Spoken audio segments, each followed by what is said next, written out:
전에 시간에 우리가 계속해서 공부하는 흔들림에 대해서 이제 오늘 저녁하고 돌아오는 화요일 저녁 하면은 흔들림 시간을 마무리하겠습니다. 우리 화요일 저녁에 마지막으로 흔들림 마지막 시간을 좀 갖겠습니다. 시작하면서 여기 영상을 하나 좀 보여드리려고 합니다. 누구의 발일까요? 누구의 발인지 짐작이나 하시겠습니까? 희귀병을 앓고 있는 사람의 발이 아닙니다.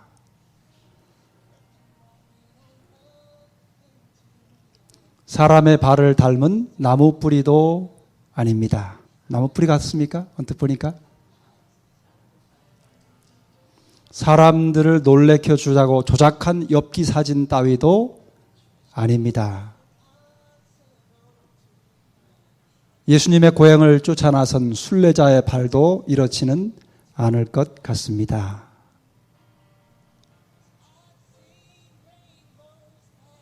세계 각국에 네로라 하는 발레리노들이 그의 파트너가 되기를 열망하는 주인공의 발입니다. 그러니까 누구의 발이냐면 세계적인 발레리나 강수진 발레리나의 발을 여러분에게 좀 보여드렸습니다. 발에 사진이 조금 흐리긴 했는데요. 모습을 보니까 좀 어떻습니까? 저도 이 그림을 보고서 믿어지지가 잘 않았습니다. 강수진이라고 하는 우리 한국에 나온 세계적인 발레리나가 있습니다. 1967년 4월 24일 생인데요.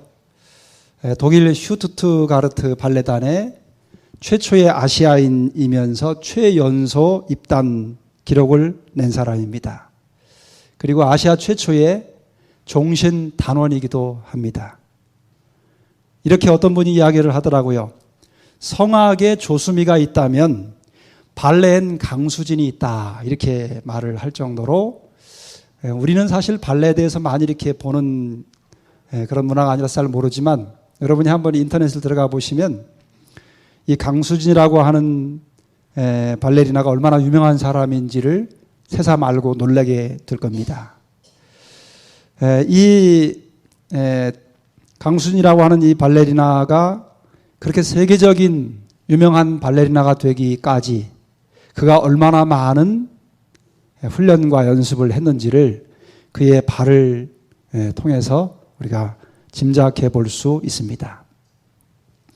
이 강수진 씨가 이렇게 인터뷰 중에 이런 말을 한 게 있더라고요. 무슨 말을 했냐면 이렇게 말을 했습니다. 사람들이 나는 할 만큼 했는데도 안 돼라고 말하는 것을 듣습니다. 그런데 그 사람들이 과연 최선을 다했을까라는 생각을 해봅니다. 대부분 최선을 다하기보다는 80% 정도의 노력을 하고 나머지 20%에 대해서는 자신과 타협을 하고 있을지도 모릅니다. 만약 최선을 다했다면 당연히 어떤 결과가 나와도 그것을 승복하고 기꺼이 받아들일 수 있다고 봅니다. 여러분, 어떤 사람은 타고난 재능을 가지고 있는 사람도 있습니다. 그런데 대부분의 성공한 사람들의 이야기는 이렇게 이야기합니다. 1%의 행운과 99%의 노력으로 성공은 우리에게 주어진다. 그렇게 이야기를 보통 합니다. 그래서 여러분 이렇게 좀 적어봤습니다. 오늘 제가 서두에 이제 이 흔들림에 살아남는 비결에 대해서 좀 살펴보는데 서두에 이 강수진 발레리나의 발을 보여드린 이유가 무엇이냐면요. 제가 제목에 흔들림에서 승리하는 비결이라고 하는 제목을 붙였습니다. 그런데 어떤 문제에 대해서 사람들이 비결, 토종 비결도 있고 한데요. 비결이라고 하는 단어를 들으면 뭔가 아주 대단하고 특별한 보통 사람이 생각지 않은 어떤 것이 있을 것이라고 하는 기대감이 그 단어 자체에 숨겨져 있는 것 같습니다. 그런데 막상 들어가 보면 그 놀라운 성공이나 승리의 비결은 아주 지극히 평범한 데 있었다고 하는 사실을 발견하게 되고는 합니다. 그래서 저는 이렇게 좀 적어봤습니다. 가장 위대하게 되는 것은 평범하게 되는 것이다. 가장 위대하게 되는 것은 평범한 일에 성실한 것이다. 가장 위대한 승리의 비결은 비범한 데 있지 않고 평범한 데 있다. 흔들림에 승리하는 비결 역시 동일한 원리라고 생각합니다. 마지막 하나님의 남은 백성들에게 찾아오는 그 흔들림에서 승리하기 위한 어떤 특별한, 마치 어떤 새로운 방법과 같은 그런 비결이 있는 것이 아니라, 흔들림에 승리하는 비결은 가장 기본적인 일에 충실하는 것입니다. 가장 기본적인 일, 별로 중요해 보이지 않게 보이는 일. 그러나 어떤 과정에 반드시 필수적으로 있어야 되는 일, 그 일에 최선을 다하는 것이 곧 승리의 비결입니다. 흔들림에서 살아남을 수 있는 승리의 비결도 동일한 원리입니다. 지난 시간에 흔들렸던 사람들이 어떤 사람들인지, 흔들림을 당한 사람들이, 또 흔들림에서 승리했던 사람들이 어떤 사람들인지를 좀 살펴봤습니다. 오늘은 흔들림에서 흔들리지 않고 살아남을 사람들이 어떤 사람들인가를 한번 좀 살펴보고자 합니다. 어떤 사람들이 과연 흔들림에서 살아남을 수 있을까? 여기 우리가 생각하기에 너무 지극히 당연하고 평범한 그와 같은 사실이 흔들림에 승리할 수 있는 사람들의 특징이라고 하는 것입니다. 첫째는 하나님의 말씀을 아주 깊이 연구하는 사람들입니다. 여기 대쟁투 625쪽에 있는 말씀을 좀 한번 같이 읽어보겠습니다. 함께 읽습니다. 시작. 오직 성경을 부지런히 연구하고 진리에 대한 사랑을 받아들인 자들만이 온 세계를 사로잡는 그 강력한 미혹에서 보호를 받게 될 것이다. 성경의 증언에 의하여 그들은 그 기만자의 변쟁을 알아내게 될 것이다. 그 시련의 때는 모든 사람에게 이를 것이다. 시험의 체질로 말미암아 참 그리스도인이 나타날 것이다. 오늘날 하나님의 백성들은 감정적 증거에 의하여 흔들리지 않을 만큼 하나님의 말씀 위에 굳게 서 있는가? 그들은 이와 같은 위기를 당하여 성경, 오직 성경만을 붙들고 놓지 않을 것인가? 마지막 하나님의 남은 백성들에게 찾아올 그 큰 흔들림에서 살아남을 수 있는 첫 번째의 사람들은 어떤 사람들이냐면 기록된 하나님의 말씀에 굳게 선 사람들입니다. 그러기 위해서 그들은 성경을 아주 부지런히 연구하는 삶을 사는 사람들입니다. 왜냐하면 하나님의 말씀인 성경을 깊이 연구할 때만이 사단이 공격해오는 사단의 그 시험과 유혹을 분별해낼 수 있는 영적인 바른 시각을 가질 수 있기 때문에 그렇습니다. 그 말씀에 여기 있는 말씀처럼 대기만자인 사단이 아주 기가 막히게 이렇게 감추어 놓고 그럴듯하게 해놓은, 변장시켜 놓은 그 속임수를 분간해낼 수 있기 때문입니다. 여기 뒤에 부분에 있는 이 제가 빨간색으로 좀 해놓은 부분을 좀 주목하시면 좋겠습니다. 하나님의 백성들은 감정적 증거에 의하여 흔들리지 않을 만큼 하나님의 말씀 위에 굳게 서 있는가? 우리 모두에게 묻는 질문입니다. 사람은 오감을 가지고 있는 감정의 동물이라고 하지요. 신앙도 우리의 감정이, 말씀이 와서 우리의 감정을 터치할 때에 거기서 경험하는 것이 감동입니다. 말씀에는 힘이 있기 때문에 우리의 마음을 감동시키지요. 그런데 문제는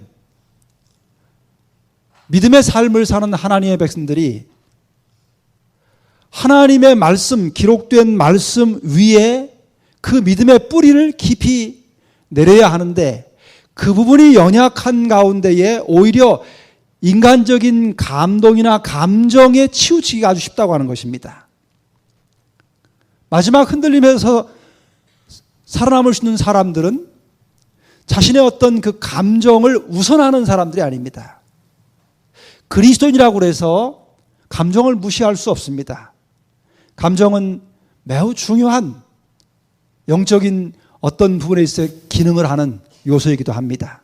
그러나 자칫 잘못하면 감정을 하나님의 기록된 말씀의 원칙보다 앞세우게 되면 그것은 아주 위험스러운 그런 결과를 가져올 수 있다고 하는 것입니다. 이게 우리의 일상생활 가운데서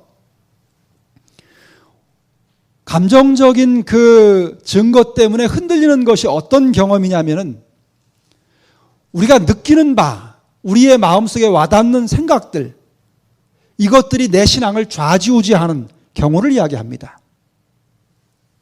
다시 말하면 내 마음에 어떤 느낌이 이렇게 많이 오지 않을 때, 감각이 좀 이렇게 예민해지지 않을 때, 우리가 하나님의 말씀에 기록된 그 말씀에 기초해서 우리의 믿음의 길을 끝까지 가야 하는데, 그 믿음의 길을 가는데 중요한 요소 가운데 감정을, 자신의 느낌이나 감정을 첫째로 두고자 하는 그와 같은 형태를 취할 때 우리는 매우 위험할 수 있다고 하는 것입니다. 특별히 사단이 여러 기만을 통해서 사람들에게 그렇게 유혹할 수 있다고 하는 것입니다. 여기 그 뒤에 보면은 이런 말씀이 있습니다. 사단은 할 수만 있으면 그날에 설 준비를 하지 못하도록 그들을 방해할 것이다. 그는 그들의 길을 가로막고 세상 재물에 얽히도록 이를 주선하고 그들이 무겁고 어려운 짐을 지게 하므로 이 세상 걱정 때문에 그들의 마음이 눌리게 하여 마치 도적과 같이 시련의 날이 그들에게 이르게 할 것이다. 여기 여러분, 사단이 하나님의 백성들을 흔드는 그 방법들을 몇 부분으로 나눠서 이야기했습니다. 어떻게 방해하느냐 하면 첫째는 그 길을 가로막고 세상 재물에 얽히도록 그렇게 일을 주선한다는 것입니다. 이게 무슨 이야기입니까? 재물과 연관되는 일에 우리가 거기에 빠져들 수 있도록 그렇게 일을 주선해서 만든다는 것입니다. 여러 측면이 있겠지요. 돈을 이렇게 많이 벌을 수 있는 기회를 부여하고 그 돈을 벌기 위해서 어떤 일을 열심히 해야 돼서 하나님의 말씀으로 향하지 못하게 하는 시간을 그 일에만 많이 투자를 하고 영적인 일에 바치던 시간이 빼앗겨서 세상 어떤 재물을 얻는 그 일에 다 빼앗겨 버리도록 만드는 것입니다. 영적으로 아주 대단히 예민한 영적인 감각을 가지고 하나님의 말씀에 바르게 서 있지 못하면 이것이 그런 것인지 아닌지를 구분하기가 참 쉽지 않습니다. 여러분이 사업을 하시는데 수익을 많이 낼 수 있는 어떤 일을 담당하게 될 때 우리의 마음이 어떻습니까? 우리는 하나님께서 내게 많은 축복을 주셨다고 그렇게 보통 생각을 하지요. 그 말이 100% 틀리지는 않습니다. 그러나 그렇다고 그것이 100% 맞는다고 볼 수도 없는 것입니다. 어떤 사람에게는 재물이 가장 연약한 취약한 점이기 때문에 그 재물로 인해서 하나님과 멀어지게 만드는 일을 사단이 할 수 있는 것입니다. 그 다음에 그 일이 또 잘 되면 좋은데 그 일이 잘 안 돼서 아주 어려움 가운데 빠질 수 있어요. 그래서 아주 무겁고 어려운 짐을 지게 만들어 버립니다. 계획하고 구상한 대로 잘 되지 않아서 큰 짐을 지게 되는 것입니다. 그건 역시 사단이 우리를 방해하는 방법 중에 하나입니다. 그 외에 또 우리 마음에 걱정되는 일들이 많이 있을 수 있어요. 우리의 가족들 문제나 자녀 문제나 또는 인간관계나 여러 가지 일들로 인해서 걱정거리를 많이 가져다 주는 것입니다. 이런 여러 가지 일들로 인해서 사단은 하나님의 백성들이 하나님의 말씀에 깊이 뿌리를 내리고 오직 성경만이 그들의 믿음의 삶을 주관하는 가장 중요한 요소로 그렇게 잡지 못하도록 그렇게 방해할 수 있다고 하는 것입니다. 그래서 여러분, 마지막 흔들림에서 살아남을 수 있는 첫 번째 비결은 여러분의 삶이 분주하든지 여유가 있든지 간에 하나님의 말씀에 더 깊이 뿌리를 내리는 것입니다. 여러분, 창세기 6장에 보면은 에녹에 관한 기사가 나옵니다.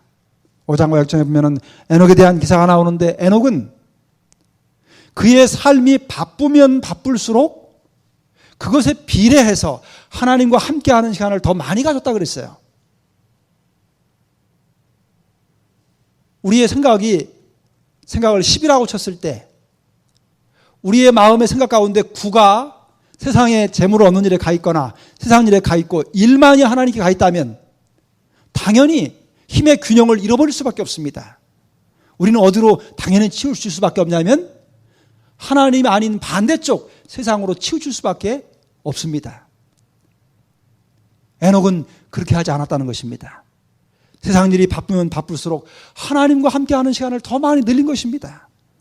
보통 사람들은 생각하기에 내 일이 바쁘면 하나님과 함께하는 시간을 좀 줄이고 바쁜 일에 더 많이 몰두하는 것이 정상이라고 생각합니다. 그러나 여러분, 흔들림에서 승리하기 위해서 우리는 생각을 바꿀 필요가 있습니다. 우리의 일이 여유가 있을 때에 하나님께로 향하고 여유가 없을 때는 덜 향하는 것이 아니라 오히려 우리가 더 바쁠수록 하나님께로 더 가까이 나가기 위해서 노력해야 된다고 하는 것입니다. 그것이 믿음의 선한 싸움을 싸우는 법입니다. 두 번째입니다. 여기 에베소 3장 16절로 19절에 있는 말씀을 좀 기록했습니다. 함께 읽어보겠습니다. 시작.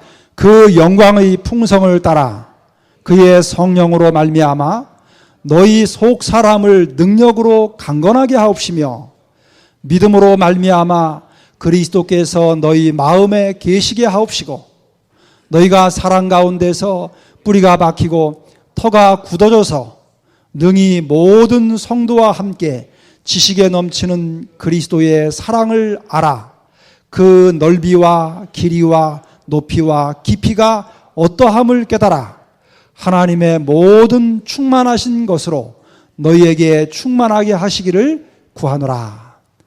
이 성경 구절은 사도 바울이 그가 세운 에베소 교회에 편지를 보내면서 그 에베소 교회의 성도들을 위해서, 그 교회를 위해서 바울이 드린 기도문의 한 부분입니다.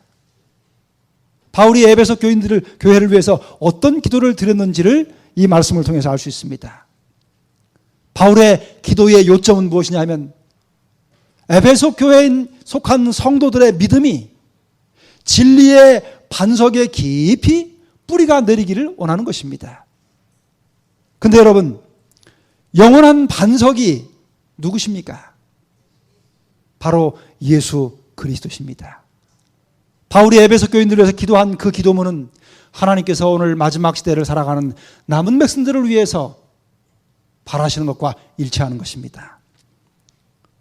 우리의 믿음이 예수 그리스도를 깊이 알고 그분을 통해 나타난 하나님의 그 놀라운 사랑이 무엇인지를 더 깊이, 그 넓이와 길이와 높이와 깊이가 어떠한지를 알기를 바라시는 것입니다. 왜냐하면 그 하나님의 사랑을 깨닫게 될 때에 우리는 절대로 흔들림에서 떨어져 나가지 않을 수 있게 되기 때문입니다. 여기 가래 뽑은 기별 2권 162쪽에 이런 말씀을 기록했습니다. 하나님께서 당신의 백성들을 시험하시고 확증하시는 때가 있습니다. 흔들림을 당할 수 있는 것은 무엇이든지 흔들리게 될 것입니다. 오직 영원한 반석에 저들의 영혼을 고정시킨 자들만이 굳건히 설 수 있을 것입니다. 자기 자신의 지식만을 의존하고 계속적으로 그리스도 안에 거하지 않는 자들은 그대가 보이는 것과 같은 그러한 변절의 대상이 될 것입니다. 만약 그대의 신앙이 인간적인 기초에 근거하여 왔다면 우리들은 그러한 변절밖에는 더 기대할 것이 없을 것입니다. 여러분, 영원한 반석 되시는 예수 그리스도의 그 보혈의 공로만을 신뢰하는 믿음을 가진 자들만이 흔들림에서 떨어져 나가지 않게 될 것입니다. 우리의 믿음을 다시 한번 돌아볼 필요가 있습니다. 여러분이 5년을 또는 10년을 또는 20년을 30년을 신앙생활을 했다 하더라도 여러분의 믿음의 뿌리가 정말로 흔들리지 않는 영원한 반석 되시는 예수 그리스도께 고정되어 있는지 그것을 확인해 볼 필요가 있습니다. 우리는 일반적으로 내가 예수님을 믿지 그럼 누구를 믿습니까? 라고 그렇게 생각할 수 있습니다. 그런데 여러분, 그렇게 막연하게 생각하는 그 생각이 틀렸다고 하는 사실을 발견할 때가 있습니다. 그때가 언제 하면 흔들림이 찾아올 때입니다. 시련이 찾아올 때 여러 다양한 경로를 통해서 시련이 내게, 우리가 아닌 나 자신에게 닥쳐왔을 때 비로소 그때 깨닫게 됩니다. 아, 내 믿음이 영원한 반석 되신 예수 그리스도에게 고정시켜 있지 않았구나라고 하는 것을 그때서 알 수 있습니다. 제가 드린 이 말씀이 무슨 의미인지를 여러분이 이해하시기를 부탁을 드립니다. 여러분이 이와 같은 일을 발견하기 위해서 조용하게 홀로 하나님 앞에 서는 시간을 가질 필요가 있습니다. 자신의 믿음을 깊이 곰곰이 살펴봐야 될 필요가 있습니다. 혹시 내가 인간관계나 교우들과의 어떤 인간적인 우정이나 또는 친밀성이나 이런 것들 때문에 오랫동안 함께 있는 사람들과 더불어서 있으면서 마치 하나님을 믿는 믿음을 가지고 있는 것처럼 혹시 잘못된 기초에 내 믿음의 뿌리를 두고 있지는 않은지 돌아볼 필요가 있습니다. 만일에 여러분이, 제가 예증을 하나만 드리겠습니다. 여러분이 믿음으로 살시면서 같은 교회 안에 성도들이 있습니다. 오랫동안 함께 믿음으로 살아왔습니다. 그런데 어떤 누군가에 의해서 여러분 자신이 크게 실망을 당하거나 또는 누군가에 의해서 상처를 받거나 했을 때 그 한 사람 때문에 여러분의 믿음에 변화가 있다면 그것은 여러분이 하나님의 말씀인 영원한 반석 되신 예수 그리스도의 보혈의 공로에 여러분의 믿음의 뿌리를 깊이 두지 않았다고 하는 객관적인 증거 중에 하나입니다. 우리가 믿음으로 살면서 사람들을 통해서 받는 상처가 없을 수 없습니다. 같이 사는 부부간의 도매 상처를 받으며 살아가는 것이 인생입니다. 그런데 하물며 같은 신앙 안에 있는 또는 믿음으로 사는 사람들과의 관계에서 상처를 당하는 일은 어찌 보면 지극히 당연한 것이라고 그렇게 받아들일 필요가 있습니다. 그런데 만일 그것이 여러분의 믿음에 큰 요동을 치게 만드는 그와 같은 결과를 가져온다면 어쩌면 여러분은 이 영원한 반석 위에 서지 못한 여러분 자신의 모습을 발견해야 될 것입니다. 그와 같은 일들은 많은 것들이 있을 것입니다. 그 다음에 세 번째입니다. 여기 마태복음 24장에 보면은 다음과 같은 말씀이 있습니다. 같이 읽습니다. 시작.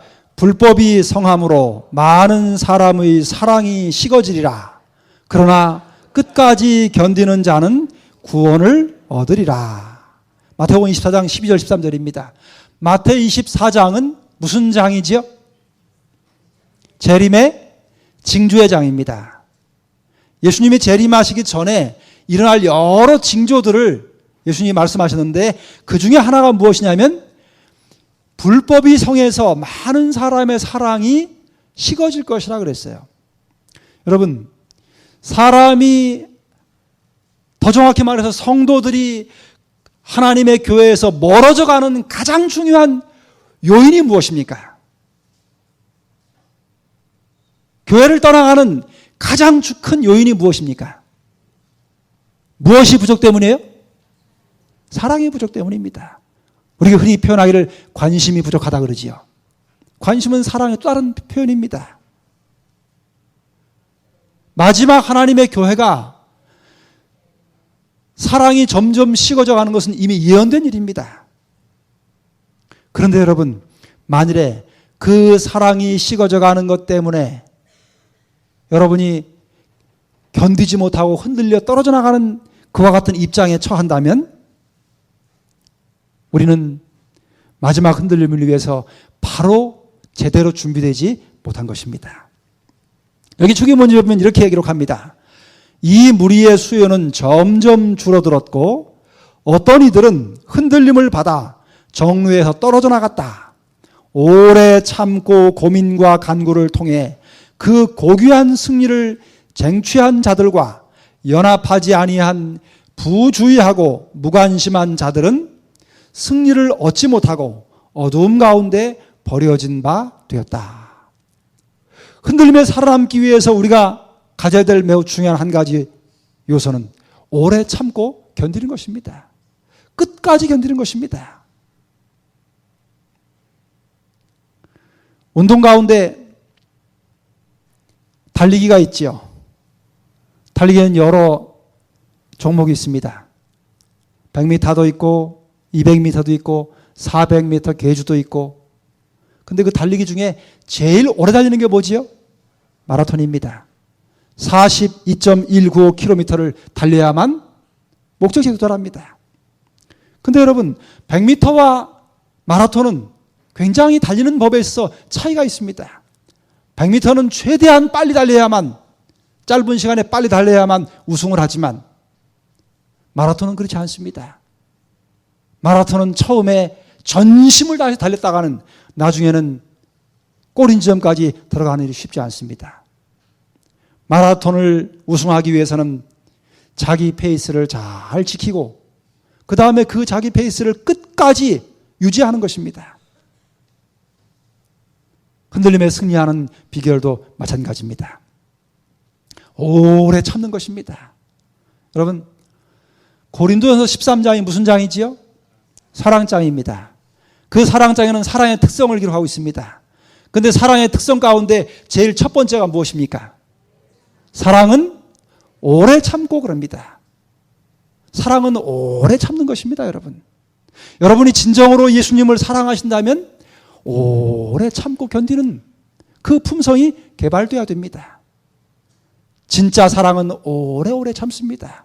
그 사랑이 누구의 사랑입니까? 그게 부모의 사랑이 아닙니까? 부모는 자식을 대하여 오래 참습니다. 끝까지 견디는 것입니다. 언제까지요? 그 부모의 눈에 흙이 들어갈 때까지 자녀를 향해서 끝까지 오래 참는 것입니다. 그게 진짜 사랑입니다. 여러분, 끝까지 견디는 자는 구원을 얻을 것입니다. 여기 다음과 같은 말씀이 있습니다. 히브리 3장 14절에 우리가 시작할 때에 확실한 것을 끝까지 견고히 잡으면 그리스도와 함께 참여한 자가 되리라. 우리가 시작할 때, 여러분과 제가 이 믿음의 생애를 시작할 때 우리가 받은 것이 확실했습니까? 여러분이 깨달은 것이 진리가 확실했습니까? 여러분이 믿는 것이 확실하십니까? 그렇다면 그것을 끝까지 견고히 잡으십시오. 그러면은 주님과 함께 영원한 영광의 자리에 참여한 자가 될 것입니다. 여기 선지자 왕이 이렇게 기록합니다. 때때로 사람들은 저희가 직면하는 고통과 장애물 앞에서 흔들리는 시험을 받는다. 그러나 그들이 만일 믿음으로 시작한 것을 끝까지 굳게 붙잡는다면 하나님께서 그 길을 깨끗게 하실 것이다. 고난을 대적하여 싸울 때의 성공은 그들에게 올 것이다. 혹시 우리 중에 시련이나 또는 환난 가운데에 또는 고통 가운데에 있는 가족들이 있습니까? 그렇다면 믿음으로 여러분이 확실한 것을 잡았으니 끝까지 견디시게 되기를 바랍니다. 믿음으로 끝까지 이 길을 갈 수 있도록 붙들어 주시기를 하나님께 기도하시기를 간절히 바랍니다. 세월이 흘러서 우리가 주님 앞에 설 때에 우리 중에 있는 우리 모두가 다 함께 있게 되기를 바랍니다. 저는 성경의 기록을 보면서 특별히 사복음서를 읽으면서 그런 생각을 할 때가 종종 있습니다. 예수님의 제자가 된 사람들은요, 한 동네에서 같이 살았던 사람들이 줄을 이뤘습니다. 어릴 때부터 태어나서 같이 자라고, 같이 고기 잡고, 같이 일하고, 같이 살고, 친구 살았던 사람들이 예수님의 제자가 됐습니다. 그리고 예수님이 승천하신 후에 사도들이 됐습니다. 그리고 교회 지도자들이 됐고, 그들이 영원한 하늘에 들어가게 될 것입니다. 무슨 이야기냐면 지금 여러분과 옆에 있는 사람들이 영원한 하늘까지 같이 가게 된다고 하는 사실입니다. 다른 새로운 사람과 하는 것이 아닙니다. 오늘 땅에서 제7일 안식일 예수 재림교회라고 하는 이 특별한 남은 무리 가운데 들어온 우리와 함께 있는 우리 모두가 이 땅에서만 있는 것이 아니라 하늘까지 함께 가는 것입니다. 그리고 그것은 영원한 동행이 될 것입니다. 그 일을 위해서 우리가 붙잡은 이 귀한 믿음의 진리를 끝까지 붙잡으시고, 또 우리와 함께 믿음 안에 있게 된 우리 주변에 있는 내 주위에 있는 성도들과 더불어서 함께 격려하면서 하늘까지 갈 수 있도록 그렇게 하셔야만 된다고 하는 것입니다. 네 번째는 진리를 위해 투쟁하는 사람들이 흔들림에서 승리할 것입니다. 여기 정언복음 1권에 보면 이런 말씀을 기록했습니다. 1857년 11월 20일에 나는 하나님의 백성들이 크게 흔들리고 있는 것을 보았다. 어떤 이들은 강한 믿음과 괴로운 부르짖음으로 하나님께 간구하고 있었다. 그들의 얼굴은 창백했으며 깊은 근심에 쌓여 있었고 그들의 내적 투쟁을 보여주고 있었다. 큰 땀방울이 그들의 이마에서 떨어지는 동안 그들의 얼굴에는 확고함과 큰 열성이 나타나 있었다. 여러분, 여기 이 내용은 흔들리면서 승리하는 사람들에 대한 묘사입니다. 근데 이 사람들의 그 모습이 어떠냐면 평안한 가운데 있지 않았다고 하는 것입니다. 하나님을 믿되 내적으로 대단한 투쟁을 경험하고 있는 모습을 본 것입니다. 얼마만큼 내적인 투쟁이 컸냐면 이마에서 큰 땀방울이 떨어질 만큼, 그리고 그 얼굴이 창백해질 만큼, 무언가 어떤 문제로 인해서 괴로움과 고통 가운데 하나님 앞에 부르짖지 않고는 견딜 수 없는 그런 내적인 심한 투쟁이 있었다고 하는 것입니다. 흔들림에 승리할 사람들은 진리를 인해서, 진리 때문에 하나님 앞에 투쟁하는 사람들입니다.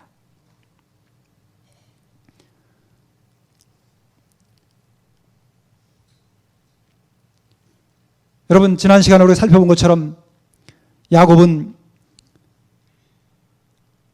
그 자신의 죄 때문에 하나님 앞에 깊은 투쟁을 했던 사람입니다. 마찬가지로 우리도 이 땅에서요, 죄의 문제 때문에 깊이 고민하는 것이 필요합니다. 그저 교회를 출석을 잘하는 것으로 만족해서는 안 됩니다. 여러분 자신의 내적인 상태를 깊이 좀 살펴보고, 그리고 하나님 앞에 감추어진 죄가 있지는 않은지, 그 죄가 내 영혼을 짓누르지는 않은지, 그것 때문에 우리는 깊이 고민하고 투쟁할 필요가 있습니다.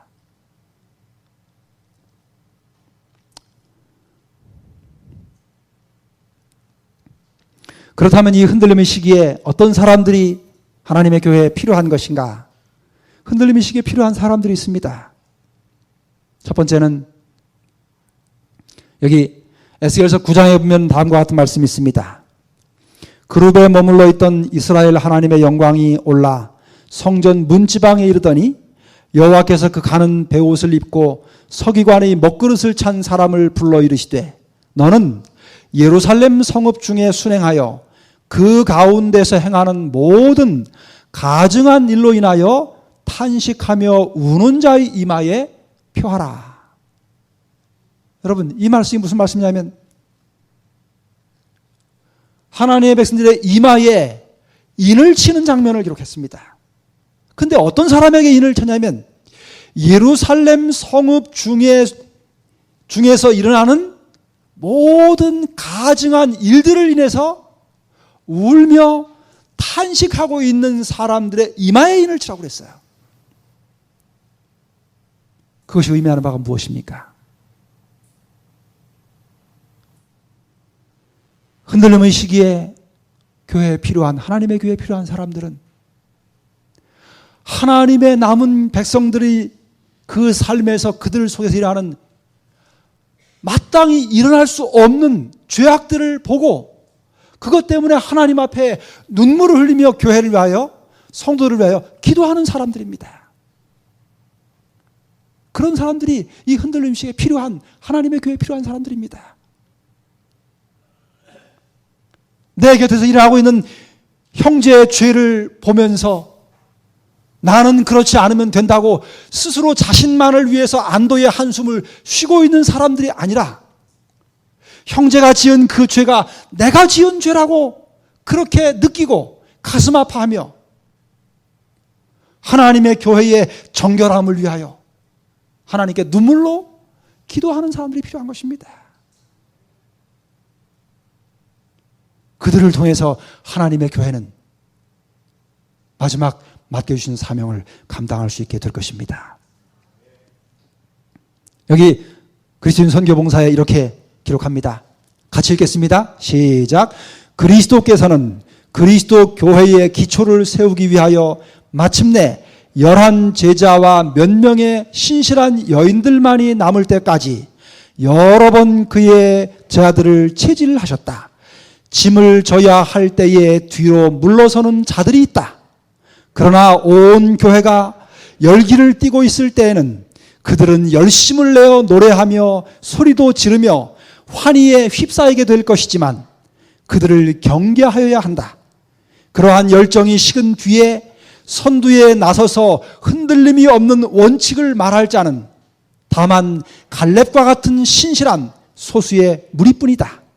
이들이야말로 맛을 변하지 않게 하는 소금인 것이다. 사업이 몹시 흔들릴 때에 교회가 참 일꾼들을 발굴하게 된다. 여러분, 이 마지막 흔들림의 시기에 하나님의 교회에 필요한 사람들을 여기 언급했습니다. 그들을 요약하면 이렇게 요약할 수 있습니다. 첫째는 평안한 시기에 소금처럼 말씀으로 잘 준비하는 사람들이 필요합니다. 그리고 하나님의 거룩한 사업에서 짐을 져야 할 때에 뒤로 물러서지 않는 사람들이 필요한 것입니다. 감정적인 열정이 식은 상태에서라도 흔들림이 없이 원칙을 분명히 말하고 제시할 수 있는 사람들이 필요한 것입니다. 그런 사람들만이 하나님의 거룩한 사업이 바람 앞에 등불처럼 흔들리는 것처럼 보이는 그때에 하나님의 말씀의 원칙 위에 굳게 설 수 있는 사람들입니다. 평안한 때에, 자유로운 때에, 여유가 있을 때에 우리가 하나님의 사업에 헌신하는 건 누구든지 할 수 있는 일입니다. 그러나 반대로 시련의 날, 위기의 때에, 환난과 박해가 찾아올 때에, 또는 하나님의 사업이 거의 희망이 없어 보이는 형편에 처할 때에, 그와 같은 때라도 믿음으로 하나님의 말씀을 주장하고 그 말씀대로 밀고 나갈 수 있는, 전진할 수 있는 사람이 되기 위하여 우리는 평안한 때에 하나님의 말씀에 굳게 서야만 됩니다. 그런 사람들이 하나님의 남은 교회에 흔들림의 시기에 정작 필요한 사람들입니다. 오늘 우리 모두는 그런 사람들이 되도록 해야 될 것입니다.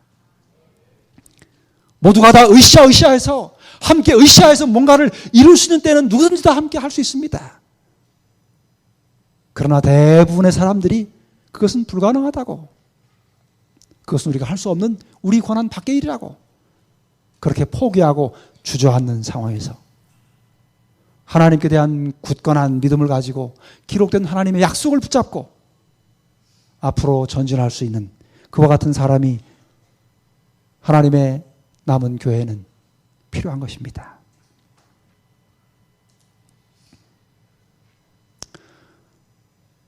여기 초기문집에 이런 말씀이 있습니다. 큰 흔들림이 이미 시작되었고 또 앞으로 계속될 것이다. 진리를 위하여 대담하고도 확고부동하게 서기를 꺼려하고 하나님과 그분의 사업을 위하여 즐겨 희생하지 않는 모든 자들이 흔들림을 당하여 떨어져 나갈 것이다. 여러분, 흔들림의 시기에 필요한 사람들은 자신을 기꺼이 희생할 마음의 준비가 되어 있는 사람들입니다. 희생은 어디에서 비롯될 수 있냐면 하나님을 사랑하는 사랑의 믿음의 기초에서 드러날 수 있는 일이기 때문에 그렇습니다. 하나님께서는 열왕기상 19장에 보면은 엘리야 시대에 엘리야가 나만 혼자 남았다고 그렇게 하나님께 자신의 곤고함을 토로했을 때 하나님께서 이렇게 말씀하셨습니다. 내가 이스라엘 가운데 7천인을 남기리니 다 무릎을 바알에게 꿇지 아니하고 다 그 입을 바알에게 입맞추지 아니한 자니라. 여러분, 하나님께서는 하나님의 백성들을, 종들을 가지고 계십니다. 하나님은 여전히 바알에게 무릎 꿇지 않은 7천 명을 엘리야 시대에 가지고 계셨던 것처럼 지금도 하나님은 당신의 백성들을 가지고 계십니다. 하나님께서 그렇게 귀하게 여기시는 당신의 종들이 이 자리에 앉아 계신 모든 분들이 되시기를 간절히 바라는 것입니다. 같이 읽겠습니다. 시작. 주께서는 성실한 종들을 갖고 계시는데 그들은 흔들리고 시험하는 시기에 드러나게 될 것이다. 바알에게 무릎을 꿇지 않은 숨은 고귀한 사람들이 오늘날 있다. 낮에 우리는 하늘을 쳐다볼지라도 별들을 보지 못한다. 별들은 물론 하늘에 고정되어 있다. 그러나 눈으로 그것들을 분별해낼 수는 없다. 밤에 우리는 별들의 진정한 광채를 바라보게 된다. 하나님께서는 어두운 시련의 밤에 그 어두운 밤을 밝히는 영롱한 별빛처럼 그렇게 찬란하게 믿음을 지키고 끝까지 믿음의 별로서 빛을 발할 당신의 귀한 백성들을 하나님의 교회에 가지고 계신 것입니다. 그 백성들이 여러분 한 분 한 분이 되시기를 간절히 바라는 것입니다. 하나님의 사업에 꼭 필요한 사람들, 그들을 하나님께서 오늘 이 남은 교회에 두신 것입니다. 여기 요약하면은 흔들림의 시대에 필요한 사람들은 진리에 굳게 뿌리를 내린 사람들입니다. 좌로나 우로나 치우치지 않은 사람들입니다. 진리의 편에 굳게 선 사람들입니다. 그리고 확고한 의의 목적을 가진 사람들입니다. 시간을 줄여야 할 것 같습니다. 이 부분을 좀 읽고서 마쳐야 할 것 같습니다. 같이 읽겠습니다. 시작. 하나님께서는 위기와 시련의 때에 의지할 수 있는 영원한 언덕들처럼 진리에 굳게 뿌리를 내리고 터가 굳어져 있어 좌로나 우로 흔들리지 않고 똑바로 앞으로 나아가며 항상 바른 편에 서는 확고한 목적을 가진 안정된 남녀들을 부르신다. 여러분, 하나님께서 오늘 사람들을 찾고 계십니다. 그 사람들이 오늘 이 자리에 계신 우리 사랑하는 성도님들 한 분 한 분이 되시기를 간절히 바랍니다. 흔들림에서 끝까지 승리하는 우리 모든 성도님들이 되시기를 간절히 바라면서 말씀을 마치겠습니다.